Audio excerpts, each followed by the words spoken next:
بسم اللہ الرحمن الرحیم۔ السلام علیکم ورحمۃ اللہ وبرکاتہ۔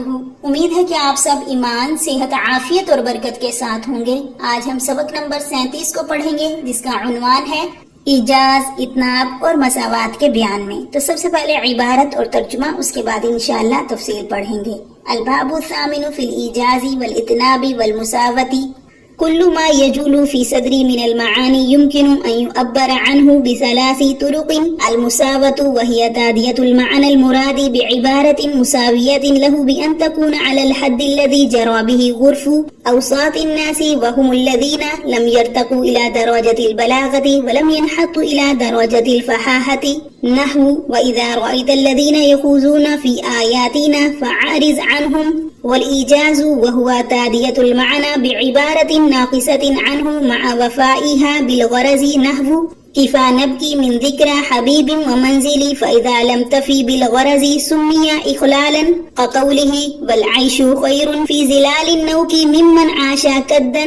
مراده أن العيش الرغد في ظلال الحمق خير من العيش الشاق في ظلال العقل. والإتناب وهو تادية المعنى بعبارة زائدة عنه مع الفائدة. نحو: رب إني وهن العزم مني واشتعل الرأس شيبا، أي كبرت. فإذا لم تكن في الزيادة فائدة سمي تطويلا إن كانت الزيادة غير متعينة، وحشوا إن تعينت فالتطويل. نحو: وألفى قولها كذبا ومينا والحشو. نحو: وعلم علم اليوم والأمس قبله. ومن الدواعي الإيجاز تسهيل الحفظ وتقريب الفهم وضيق المقام والإخفاء وسامة المحادثة. ومن دواعي الإتناب تثبيت المعنى وتوضيح المراد وتوقيد ودفع الإيهام. اب ترجمہ دیکھیے۔ 8واں باب ایجاز، اتناب اور مساوات کے بیان میں۔ ہر ایسا معنی جو انسان کے دل میں پیدا ہو، اس کو 3 طریقوں سے تعبیر کرنا ممکن ہے۔ نمبر 1، مساوات وہ کلام ہے جو معنی کی مراد کو ادا کرے، ایسی عبارت کے ساتھ جو اس معنی کے مساوی ہو۔ وہ عبارت اس حد پر ہو جس پر جاری ہوتا ہے درمیانہ طبقے کے لوگوں کا عرف، اور وہ ایسے لوگ ہیں جو درجہ بلاغت تک نہ پہنچے ہوں اور نہ درجہ جہالت تک گرے ہوں، جیسے جب تو دیکھیں ان لوگوں کو جو ہماری آیات میں پڑے رہتے ہیں، بس آپ ان سے اعراض کریں۔ نمبر 2، ایجاز وہ کلام ہے جو معنی کو ادا کرے ایسی عبارت کے ساتھ جو اس سے کم ہو، اور وہ عبارت پورا کر دیتی ہے معنی مرادی کی غرض کو، جیسے ٹھہر جاؤ، ہم رولے محبوبہ اور اس کی منزل کی یاد میں۔ پس جب نہ پوری کرے غرض کو تو پھر نام رکھا جاتا ہے اخلال، جیسے شاعر کا قول ہے: اور زندگی گزارنا بہتر ہے حماقت کے سایوں میں، اور زندگی سے جو گزار دی جائے تنگی میں۔ مراد اس کی یہ ہے کہ عیش و عشرت کے ساتھ زندگی گزارنا بے وقوفی کے سائے میں گزارنا بہتر ہے اس تنگ زندگی سے جو گزار دی جائے عقل کے سائے میں۔ نمبر 3، اور اتناب وہ معنی ادا کرتا ہے ایسی عبارت کے ساتھ جو اس سے زائد فائدے کے ساتھ ہو، جیسے اے میرے رب، بے شک میری ہڈیاں کمزور ہو گئیں اور سر کے بال بھی سفید ہو چکے، یعنی میں بوڑھا ہو گیا ہوں۔ پس جب زائد عبارت میں فائدہ نہ ہو تو پھر نام رکھا جاتا ہے تطویل۔ اگر زائد عبارت متعین نہ ہو، اور حشو اگر زائد عبارت متعین ہو، پس تطویل۔ اور پایا میں نے اس کی بات کو جھوٹ در جھوٹ، اور حشو جیسے اور میں جانتا ہوں آج کے علم کو اور کل کے علم کو جو آج سے پہلے ہے۔ اور اعجاز کے دوائی میں سے یہ ہے کہ حفظ میں آسانی پیدا کرنا اور مطلب کو قریب الفہم کرنا، اور مقام کی تنگی اور پوشیدہ کرنا، اور بات سے اکتاہٹ۔ اور اتناب کے اسباب میں سے یہ ہے کہ معنی کو ثابت کرنا اور مراد کو واضح کرنا اور تاکید کرنا اور وہم کو دور کرنا۔ اب تفصیل دیکھیے۔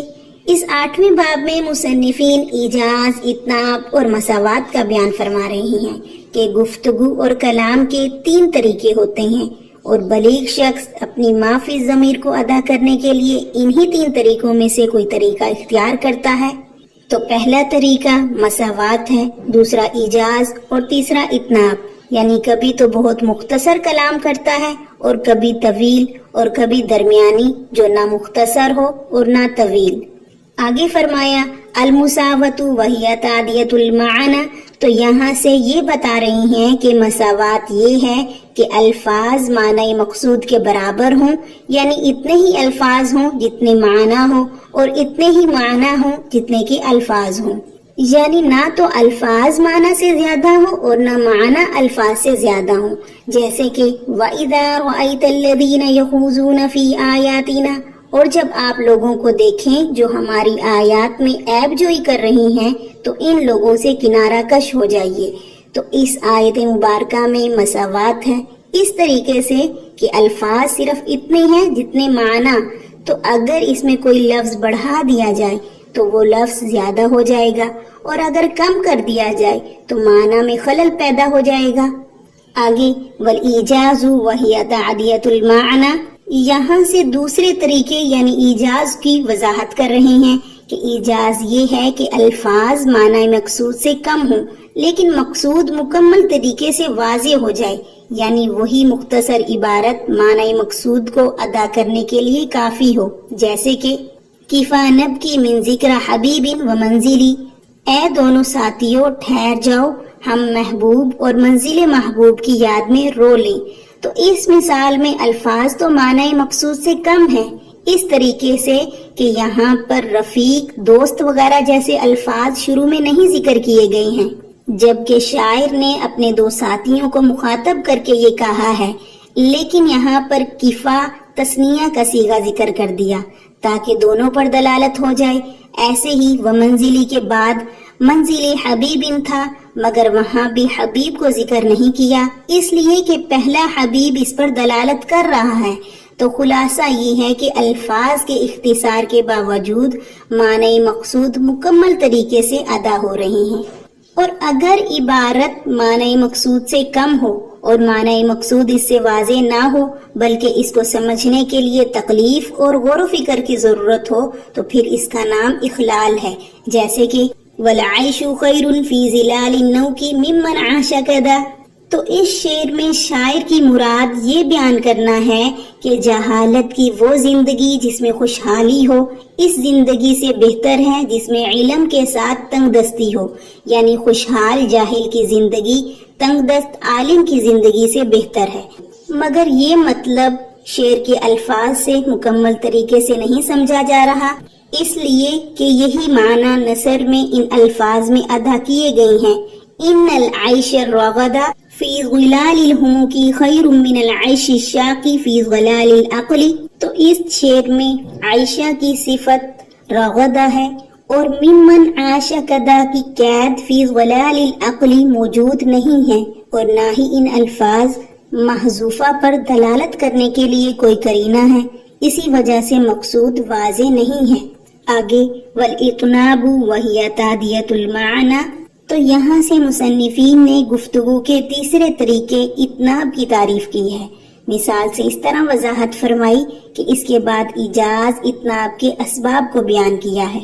والاطناب وہی تعدیۃ المعنی، یعنی اطناب کہتے ہیں کسی فائدے کی غرض سے معنی مقصود کو اسے زائد عبارت میں ادا کرنا، جیسے رب انی وہن العظم منی واشتعل الرأس شیبہ، اے میرے پروردگار میری ہڈیاں کمزور ہو گئیں اور سر میں بالوں کی سفیدی پھیل گئی۔ تو اس آیت میں حضرت زکریا علیہ السلام کی زبان مبارک سے حکایت کی گئی ہے جب انہوں نے طلب ولد کے لیے پروردگار عالم سے دعا کی تھی اور اپنے بڑھاپے کو بیان کیا تھا۔ آیت میں اطناب اس طور پر ہے کہ وہن العزم سے معنی مقصود ادا ہو رہا ہے، یعنی صرف اس جملے سے بڑھاپے کے آ جانے کا معنی واضح ہو رہا ہے، مگر واشتعل الرأس شیبہ کا جملہ جو زائد لایا گیا ہے وہ ایک فائدے کے لیے ہے، اور وہ فائدہ یہ ہے کہ دوسرے جملے میں اس معنی کو بلیغ اور خوبصورت انداز میں ادا کیا ہے، اس لیے کہ اگر اس طلب ولد کے موقع پر جبکہ ظاہری اسباب جو ہے وہ مفقود ہیں، یعنی اولاد کی پیدائش کی کوئی ظاہری اسباب نظر نہیں آ رہے، تو لفظ کابورت جیسے اپنی عاجزی اور بے بسی کا اظہار کیا جاتا تو وہ قوت پیدا نہ ہوتی جو کہ وہن العزم اور اشتعال شیب میں ہے۔ لیکن اگر زیادتی میں کوئی فائدہ نہ ہو تو پھر اسے اتناب نہیں کہیں گے بلکہ اس کا نام تطویل ہوگا اس وقت جبکہ زیادتی متعین نہ ہو، اور اگر زیادتی متعین ہے تو پھر اس کا نام حشو ہے۔ گویا کہ تطویل اور حشو کے درمیان فرق زیادتی کی تعیین اور عدم تعیین ہے۔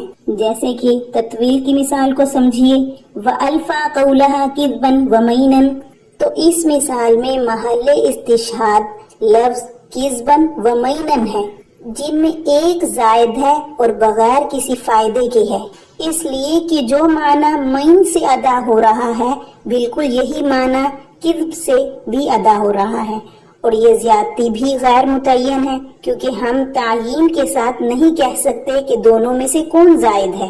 اور حشو کی مثال سمجھیے، وَعَالَمُ عِلْمَ الْيَوْمِ وَالْأَمْسِ قَبْلَهُ، تو اس مثال میں محل استشہاد لفظ قبلہ ہے جو کہ زائد ہے اور کوئی فائدہ نہیں دے رہا، کیونکہ قبلہ کا معنی خود ہی امسی کے اندر پایا جاتا ہے، لہٰذا مزید ایک لفظ قبلہ کے لانے کا کوئی فائدہ نہ ہوا، اور یہی قبلہ متعین طور پر زائد ہے۔ اس کی دلیل یہ ہے کہ الامسی کا عطف الیوم پر تو صحیح ہے مگر قبلہ کا صحیح نہیں ہے۔ آگے فرمایا وَمِن دَوَاعِي الْإِيجَازِ، تو یہاں سے مصنفین ایجاز کے اسباب کو بیان فرما رہے ہیں کہ کن مقاصد کے لیے کلام کو مختصر لایا جاتا ہے، تو فرمایا کہ ایجاز کا ایک سبب تو تسہیل حفظ ہے، یاد کرنے میں آسانی پیدا کرنا، یعنی کلام کو مختصر اس لیے لایا جاتا ہے تاکہ اسے یاد کرنے اور ضبط کرنے میں آسانی ہو، کیونکہ جو بات مختصر ہوتی ہے اس کو یاد کرنے میں کوئی دشواری نہیں ہوتی۔ اور دوسرا سبب تقریب فہم ہے، یعنی سمجھنے میں قریب کر دینا، یعنی مختصر بات کو آدمی بہت جلد سمجھ جاتا ہے، اس لیے کلام میں ایجاز کرتے ہیں کیونکہ طویل بات سے کبھی کبھی اصل مقصد ہی ختم ہو جاتا ہے۔ اور تیسرا سبب ضیق المقام ہے، یعنی موقع محل کے تنگ ہونے کی وجہ سے بھی آدمی طویل گفتگو کرنے سے عاجز رہتا ہے، اس لیے تھوڑے وقت میں مختصر بات پر اکتفا کر لیتا ہے۔ اور چوتھا سبب اخفا ہے، بات کو مخفی رکھنا، یعنی کبھی اس لیے بات مختصر کی جاتی ہے کہ سارے لوگ اس سے واقف نہ ہو جائیں، بلکہ بات صرف اتنی اور انہی تک محدود ہے جن کو وہ آگاہ کرنا چاہتا ہے۔ دفع سامت المحادث، یعنی اکتاہٹ سے بچانا۔ کبھی کبھی طویل کلام کرنے سے اس وجہ سے اعتراض کیا جاتا ہے تاکہ سامعین اکتاہٹ محسوس نہ کریں، کیونکہ طویل بات سے انسان اکتاہٹ محسوس کرنے لگتا ہے، نتیجن بات کو پوری دل جمی سے نہیں سنتا۔ وَمِن دَوَاعِي الْإِتْنَابِ، تو یہاں سے ایجاز کے اسباب کو بیان کرنے کے بعد اب اتناب کے اسباب کو بیان کیا ہے۔ فرمایا کہ اتناب کے اسباب میں سے ایک سبب یہ ہے تثبیت المعنی، یعنی معنی کو دل میں راسخ کرنا۔ طویل کلام اس لیے کرتے ہیں تاکہ مخاطب کے دل میں معنی بالکل ثابت اور راسخ ہو جائے اور بات پوری طرح جاگوزی ہو جائے اور بات مکمل طور پر سمجھ آ جائے۔